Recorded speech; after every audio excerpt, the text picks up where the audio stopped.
What if I told you the single greatest financial risk you face has nothing to do with the stock market, inflation, or even losing your job? It's something far more personal, and statistically, it's almost certain to happen to you. Here's a number that should make you uncomfortable. 80% of women will be solely responsible for their finances at some point in their lives. Not sharing the responsibility. Solely responsible. Whether through divorce, the death of a partner, or simply never marrying at all, the math says you will almost certainly be making every financial decision alone. And here's the uncomfortable truth. Most women are not prepared for that moment. Not because they can't handle money, but because an entire system was designed assuming they wouldn't have to. Now you might be thinking, okay, but I'm smart, I'm capable, I'll figure it out when I need to.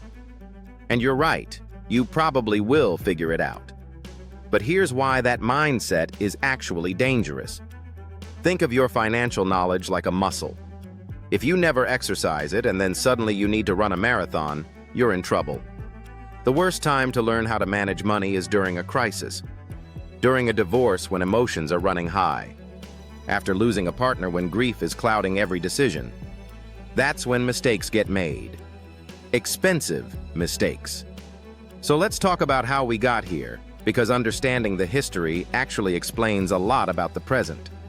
For most of human history, women were legally prevented from controlling their own money. And I don't mean discouraged, I mean literally prohibited by law. In the United States, women couldn't open a bank account in their own name until 1974. Let me say that again. 1974. That's not ancient history. That's probably when your mother was alive, maybe even when you were born. Credit cards? Same story. The Equal Credit Opportunity Act that said banks couldn't deny women credit just for being women? Also 1974. Before that, a woman needed a male co-signer to get a credit card, even if she was the one with the income. So we have about 50 years of women being legally allowed to fully participate in the financial system. 50 years to undo centuries of exclusion. And the financial industry? It was built by men. For men, assuming men would be making the decisions. This isn't about blame. It's about understanding why the gap exists so we can close it. Now here's where things get really interesting, and honestly, a little frustrating. Studies consistently show that when women do invest, they actually outperform men. Not by a little, by measurable, significant margins. Fidelity did a massive study of millions of accounts and found women's investments outperformed men's by an average of 40 basis points per year. That's real money over a lifetime. Why? Because women tend to trade less frequently, which means fewer fees and fewer emotional decisions. Women are more likely to stick to a long-term plan instead of chasing hot stock tips. Women take on appropriate levels of risk instead of gambling. So women are actually better investors on average. But here's the problem. They invest less often and they start later. The confidence gap isn't about ability. It's about a system that told women for generations that this wasn't their domain. But here's the part most people miss. Financial independence for women isn't just about learning to invest or understanding compound interest. Those things matter, but they're tools. The real game is about something deeper. It's about power. Money is the ultimate safety net. It's the ability to leave a bad relationship. It's the option to say no to a job that demeans you. It's the freedom to make choices based on what you want, not what you have to accept. And here's a statistic that illustrates this perfectly. Financial abuse occurs in 99% of domestic violence cases. Think about that. Control over money is the primary tool abusers use to trap their victims. When someone controls your finances, they control your options. They control your exit. Financial independence isn't just about building wealth. It's about building freedom. So let's get practical, because knowing why this matters is only useful if you actually do something about it. And here's something most financial content won't tell you.